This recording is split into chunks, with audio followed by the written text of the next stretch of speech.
जन्मे राम रघुरैया अवधपुर बाजे बधैया।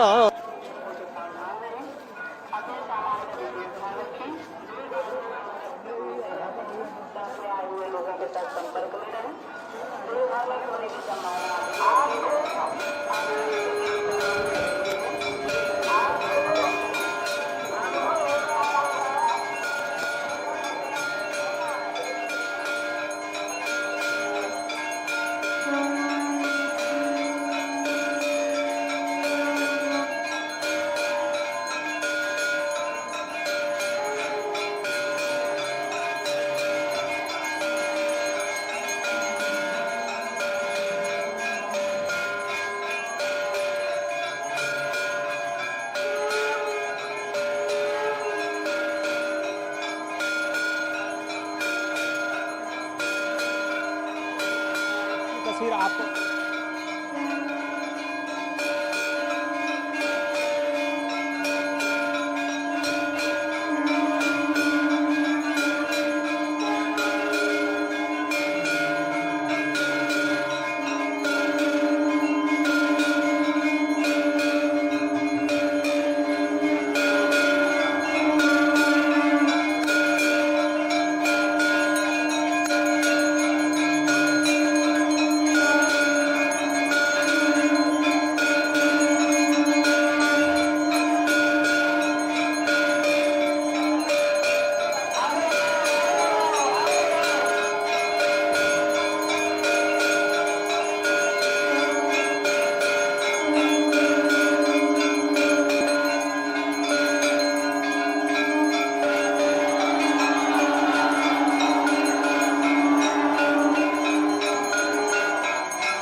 प्रगट कृपाला दीन दयाला कौसल्या हितकारी हर्षित महतारी मुनि मनहारी अद्भुत रूप बिचारी। गोस्वामी तुलसीदास जी कहते हैं श्री राम लला का जन्म हुआ, ऐसा अद्भुत स्वरूप उनका जिसे देखकर जिसे सुनकर सभी मानव ही नहीं ऋषि मुनि भी अपना मन हार गए। कौशल्या नंदन राम लला का जन्म हुआ। आगे गोस्वामी तुलसीदास जी गाते हैं लोचन अभिरामा तनु घन श्यामा निज आयुध भुज चारी भूषण बनमाला नयन विशाला शोभा सिंधु खरारी। ऐसे उनके नयन, ऐसे उनके लोचन जिसे देखकर हर कोई अपना मन हार जाए, ऐसे सुंदर श्याम शरीर वाले प्रभु राम लला का जन्म हुआ। आगे गोस्वामी तुलसीदास जी गाते हैं कह दुई कर जोरी अस्तुति तोरी कि विधि करू अनंता माया गुण ज्ञानातीत अमाना वेद पुराण भनंता। करुणा सुख सागर, जो करुणा और सुख के सागर हैं। सब गुण आगर जेहि गावहि श्रुति संता, सो मम हित लागी जन अनुरागी, भयहु प्रगट श्रीकंता।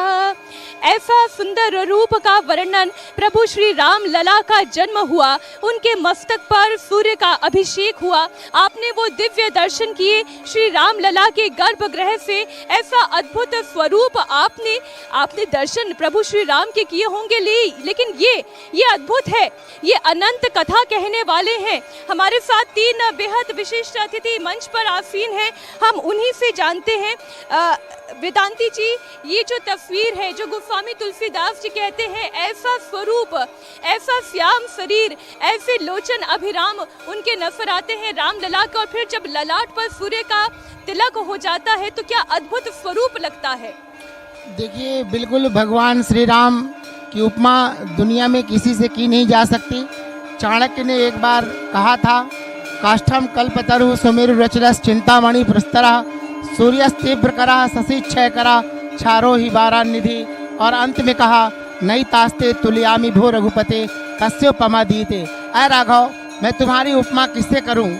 यदि सूर्य से करता हूं तो सूर्य में ताप है, चंद्रमा से करता हूं तो चंद्रमा में शीतलता है, उसमें क्षय रोग लगा हुआ है। यदि सागर से करता हूं तो सागर में खारापन है।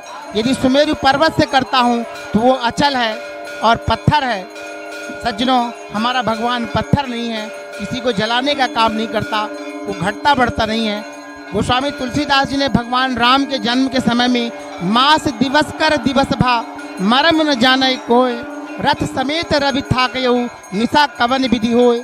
आज तो हमने 4 मिनट कुछ सेकेंड भगवान के मस्तक पर सूर्य ने अभिषेक किया, लेकिन जब त्रेता में राम का जन्म हुआ था उस समय भगवान सूर्य 1 माह तक रामलला का दर्शन करने के उत्साह में अयोध्या से हटे ही नहीं।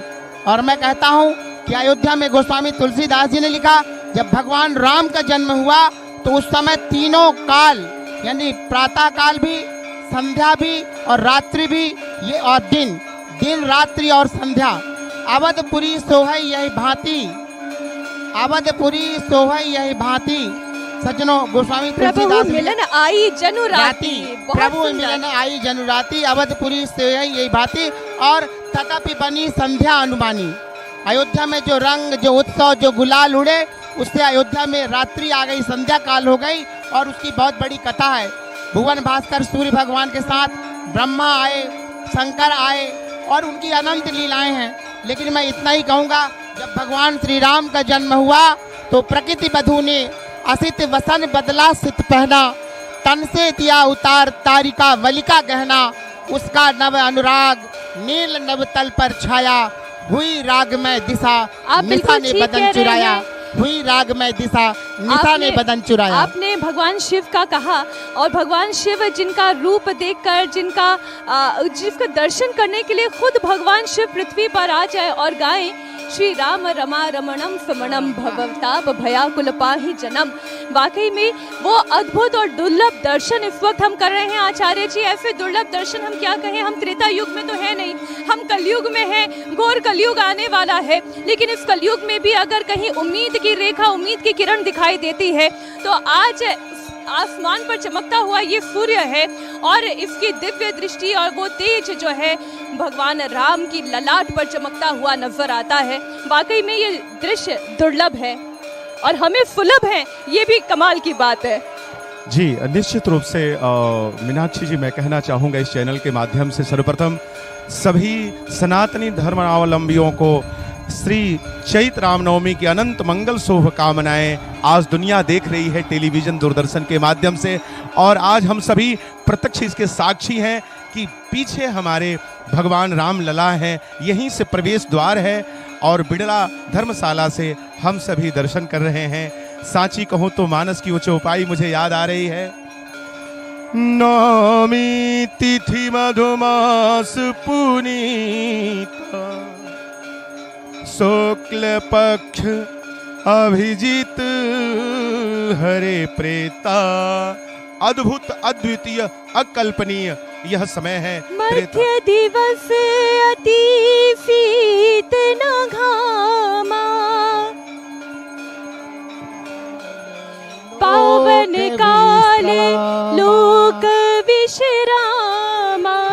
निश्चित रूप से मीनाक्षी जी बड़ा सुंदर भाव है। और वैसे बाबा मानस की बाबा तुलसीदास जी की मानस की चौपाइयाँ अपने अपने लय और तर्जों पे बधी हुई हैं। तो आज सबके अंदर बड़ा उत्साह है। 500 वर्षों की जो तपस्या थी, आज वो हम सभी उसके साक्षी बन रहे हैं। आज भगवान भव्य और नव्य मंदिर में आज हम सभी उनको देख रहे हैं। और अभी हम सबने अभी दर्शन भी किया है कि सूर्य की किरणों के द्वारा भगवान का तिलक हुआ है। और मेडिकल ऑफ साइंस कहता है कि सूर्य ऊर्जा का स्रोत होता है। और सर्वप्रथम अगर कभी कोई भी कार्य अगर अनुसंधान होता है विज्ञान का, तो सर्वप्रथम सूर्य की ऊर्जा से ही वो आगे बढ़ते हैं। और जिस परंपरा में, जिस वंश में, जिस राजवंश में भगवान राम का आगमन हुआ, हमारे प्रभु श्री रामचंद्र जी का आगमन हुआ, वो सामान्य वंश नहीं, वो सूर्य वंश ही है। और आप अगर धर्म पथ का अन्वेषण करती हैं तो वहाँ से धर्म पथ से लेकर के लता मंगेशकर चौक तक केवल सूर्य स्तंभ ही लगे हुए हैं। और चक्रवर्ती सम्राट अवधेश जी भी जब तिलक करते थे तो वो सूर्य तिलक ही लगाते थे। तो यह स्वाभाविक है कि परंपराओं से ये चीजें पहले से जुड़ी हुई है। बात को थोड़ा सा आगे बढ़ाती हुई धर्मगुरु दिवाकराचार्य जी के पास आती हूँ। आपने शिव की बात की, आपने सूर्य की बात की, और जब शिव कहते हैं अब